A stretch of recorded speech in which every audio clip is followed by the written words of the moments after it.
मुस्लिह al-Din Sheikh सदी आज से तकरीबन 800 बरस पहले ईरान के शहर शिराज में पैदा हुए।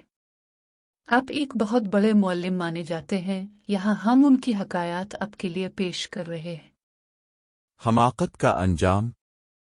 एक बेवा रईस ज़ादी की 2 कनीज़ें थीं जिनसे वो घर का काम लेती थी। ये दोनों कनीज़ें सुस्त, काहिल और कामचूर थीं। उन्हें काम करने से सख्त नफरत थी। खास तौर पर सुबह सवेरे उठना तो एक आंख न भाता था। उनकी मालिका उन्हें मुर्ग की अजान पर जग्गा देती कि उठो, सुबह हो गई है, घर का काम करो। उधर मुर्ग की अजान का किया वो तो आधी रात गए ही अजान देने लगता। दोनों कनीज़ों ने तंग आकर मुर्ग को जान से मार देने का फैसला किया कि न ये होगा न अजान देगा, और वो दिन चढ़े तक मज़े की नींद सोएंगी। एक दिन दोनों कनीज़ों ने मालिका की गैर मौजूदगी का फ़ायदा उठाते हुए मुर्ग को पकड़कर मार डाला और एक जगह दबा दिया। अब हुआ ये कि मुर्ग के न होने से बेवा को वक्त का अंदाज़ा ही न रहा। वो कनीज़ों की जान खाने लगी और उन्हें निस्फ शब को जगाने लगी। हासिल कलाम, गैर ज़रूरी चालाकी और होशियारी का नतीजा हमेशा तकलीफ दे साबित होता है।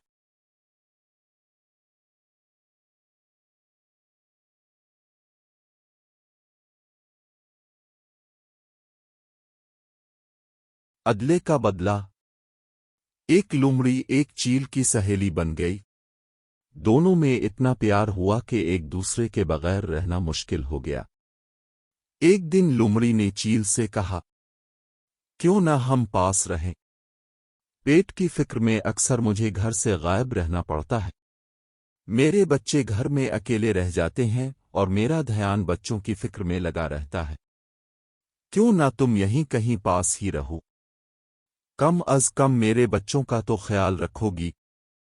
चील ने लोमड़ी की बात से इत्तेफाक किया और आखिरकार कोशिश करके रहाइश के लिए एक पुराना पेड़ तलाश किया जिसका तना अंदर से खोखला था। इसमें शिगाफ था। दोनों को ये जगह पसंद आई। लोमड़ी अपने बच्चों के साथ शिगाफ में और चील ने पेड़ पर बसेरा कर लिया। कुछ अरसा बाद लोमड़ी की गैर मौजूदगी में चील जब अपने घोंसले में बच्चों के साथ भूखी बैठी थी, इसने अपना और अपने बच्चों का पेट भरने के लिए लोमड़ी का एक बच्चा उठाया और घोंसले में जाकर खुद भी खाया और बच्चों को भी खिलाया।